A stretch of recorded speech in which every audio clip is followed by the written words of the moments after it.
Hi, friends. So, if you're contemplating studying in the UK versus any other country, or probably even your home country, it is an absolutely massive decision. It's not just the costs that are involved, it is also probably one of the biggest decisions you're going to make in your life.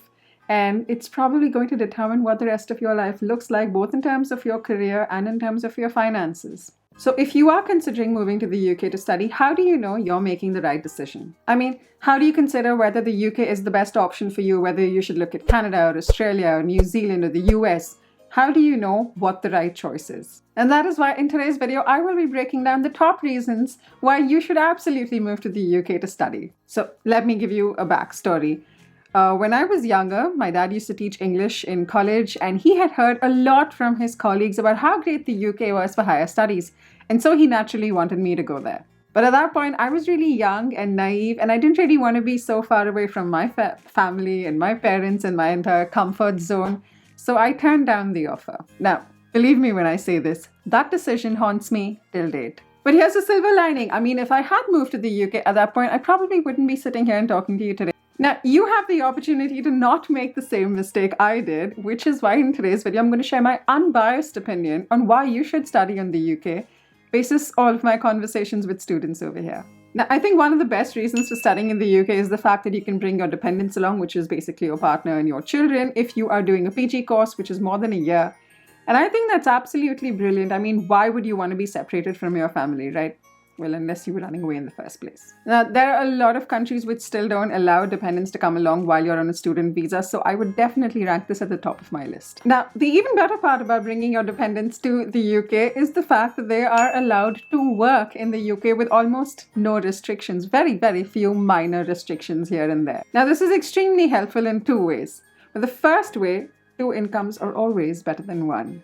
And the second thing is, if you are a student living in the UK, and especially if you're studying in London, you're going to realize that you're going to be living on a shoestring budget. So when you have this additional income coming in, that is assured, especially because as a student, you're only allowed to work 20 hours a week during your term time, you will realize this additional income provides this A, financial independence, and B, income security and other security that helps you focus more on your studies and worry less about having to run off and go to work to make that money to just survive in London. Moving on.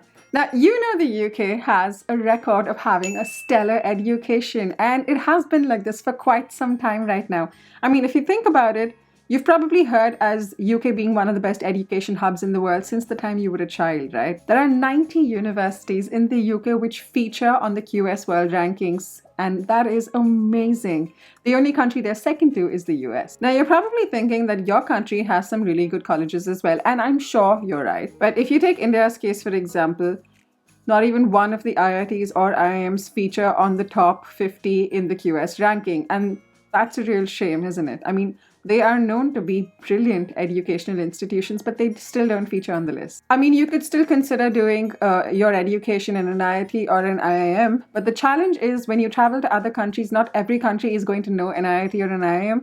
And the other problem is when you apply for certain visas, not just in the UK, visas like the high potential visa, they usually look at world rankings of colleges. And unfortunately, because IITs and IIMs don't figure in the top 50, you aren't really eligible to apply for a high potential visa. And that's a real shame. So despite the fact that I think these educational institutions are brilliant, it's something you should keep in mind while making that decision. And the honest truth is that when you have a world-recognized university from the UK on your resume, you are bound to stand out no matter what. All right, moving on. Now, if you study in the UK, it allows you to just chill for the next 2 years in the UK without having to do anything. No, I'm kidding. That would be really, really expensive. But probably the absolute best reason for studying in the UK is that once you complete your course, you get access to a graduate visa, which allows you to live and work in the UK for up to 2 years. Now, the thing is, you don't even need sponsorship during those 2 years to live and work in the UK. You can do whatever you want. You can start your own job, or you can work for somebody you'd like, or voluntary work, whatever it is, it's up to you. But this is the primary reason why a lot of people from across the world move to the UK to study, because of the graduate visa. And truth be told, during your time on a graduate visa, when you are looking for another job and sponsorship and probably a skilled worker visa, you do stand a much better chance at getting a job that offers you a skilled worker visa versus somebody who's coming from outside the country, because studying in the UK exponentially increases your chances of getting sponsored. All right, now, another really good reason to consider the UK is the fact that the courses in the UK tend to be shorter than their counterparts across the world. If the goal is to just get a degree from a university in the UK, you can get a PG degree in 1 year versus 2 in a lot of other countries, and you can complete your bachelor's in 3 years in England. So that effectively means that you can then save a year, so you can start earning faster,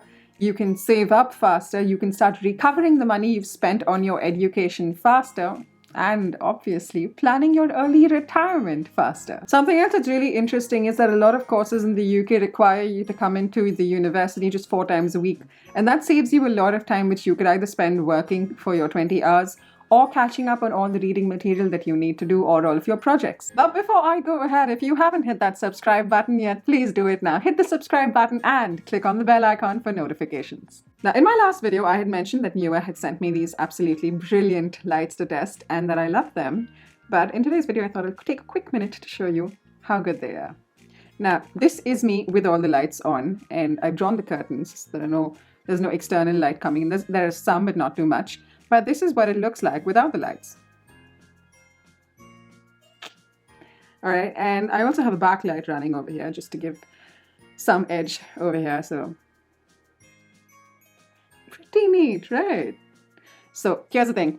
If you want to get these lights for yourself, if you're planning on starting your own YouTube channel, or if you like photography, or even to help in those Zoom calls when you don't have enough light coming through, I absolutely recommend these lights. They're extremely easy to set up, extremely easy to work with your phone. There's an app, so you can easily control them and set the temperature to whatever you like. They also come in different colors. Let me show you the colors. This is purple. I look a little conniving now, but yeah, I'm going to leave a link in the description below if you'd like to try them out, which I definitely suggest you do. And we're back. And go ahead, check out the lights, get yourself a pair, and I'm sure you're going to love them. Now, if you're in the UK on a student visa, you are allowed to move to most visas. You're allowed to switch to a health and care worker visa, you're allowed to switch to a skilled worker visa, and a lot other visas without too much of a challenge. For that matter, if you've studied in the UK, the likelihood that you're able to convert a job is going to be a lot higher, because a lot of businesses here are specifically looking for people who have studied in the UK, because then they understand the cultural nuances, the environment, what the market looks like, and that's all information that's going to help you in your job. And just because of this, you have a much better edge over someone who's coming from outside the country, because they don't understand the market and the people in the UK like you do. Another reason to move to the UK is because of the number of scholarships that are available. Now, some scholarships cover just your tuition expenses, but a lot of other scholarships cover everything from your flight tickets and your visa costs to your living expenses in the UK. And there are so many to consider from. There's the Rhodes scholarships, the Commonwealth scholarships, so many, depending especially from which country you're coming from. So if you are looking at moving to the UK and you want a degree that's not going to cost you an arm and a leg, you should definitely consider scholarships, and you should definitely consider the UK. Now, one of the most underplayed reasons, but probably one of the most important reasons as to why you should move to the UK, is because of the diversity that it has to offer. On an average, 40% of the students at your university are probably going to be international students, and isn't that brilliant? I mean, not only do you get this chance to immerse yourself into all of their cultures and traditions, but you also get this brilliant opportunity to exhibit where you're from, what you are all about, what your culture is like, and probably teach people from all over the world all about you. Now, a lot of TV shows and serials give people the wrong impression because of stereotyping, but this is your opportunity to clear the air and clear all the stereotypes. The other thing you're going to understand once you start meeting people from all over the world is that not everyone is the same, and not everyone reacts the same way to scenarios. People from different parts of the world are always going to have different mannerisms, and that's what makes it so great, right? When you start to study and mingle with people from different parts of the world, not only will it give you this exposure, but it'll also teach you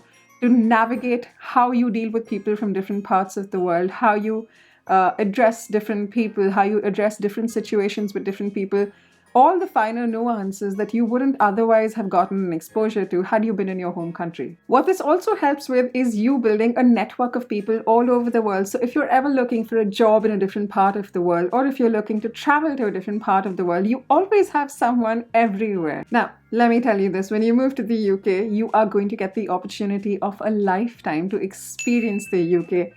And believe me when I say this, there is so much to explore and experience. London by itself is one of the greatest cities in the world. And just if you think about London, there is so much to explore. But apart from that, what I really love about the UK is how varied it is. It's got lakes, beaches, ancient castles, snow-capped peaks, rolling hills. I mean, I genuinely think it's got it all. There are some parts of the UK that are phenomenally beautiful. And believe me when I say this, I am left mesmerized, and this is without me even having traveled to Scotland. I still find it that beautiful. And while you're at it, don't forget to enjoy all of the experiences you can create at university itself. There's a whole bunch of things you can do at university here, which you probably don't have the option of doing in whichever country you belong to. Like, do you have a cheese society at the other college you're considering in your own home country? Or an assassin society where you bring safe weapons to hunt and kill each other? Not for real, of course. Or an octopus society where you basically play ice hockey at the bottom of a swimming pool. And finally, the money. Of course, the whole reason why you're here in the first place, right? Some of the jobs in London pay more than a lot of places in the entire world. London, for some jobs, is honestly the highest paymaster. Now, let's be very honest. Some jobs will make you more money in another part of the world. Some jobs will make you more money in the UK. And you also have to factor in your cost of living expenses, basis what kind of life you like living, and then try and work out financially if this makes sense for you or not. Basically, it all depends on what role you're going to be performing. But even with the really high cost of living and the taxes and everything in the UK, there are still a lot of jobs which still make you a lot more money versus had you been living anywhere else, even if you were living in your hometown or your home country. And if you work out the numbers, and if you are taking your job seriously and you land a decent job after getting a graduate visa in the UK or a skilled worker visa in the UK after studying for 2 years or 3 years, you are going to be able to recover your money relatively quickly versus if you go to another country or home country again. And if you think about it, if you do start to work in the UK after you've completed your education here, in about 2 or 3 years' time, you will have entirely recovered the cost that you spent on your education. So that definitely makes it worth it, because then all of the money after that you make just goes directly to your savings. Now, to quickly circle back to a point I had made earlier, which is about scholarships. If you are looking for scholarships that help you study in the UK at a much reduced cost, I definitely recommend you watch this video.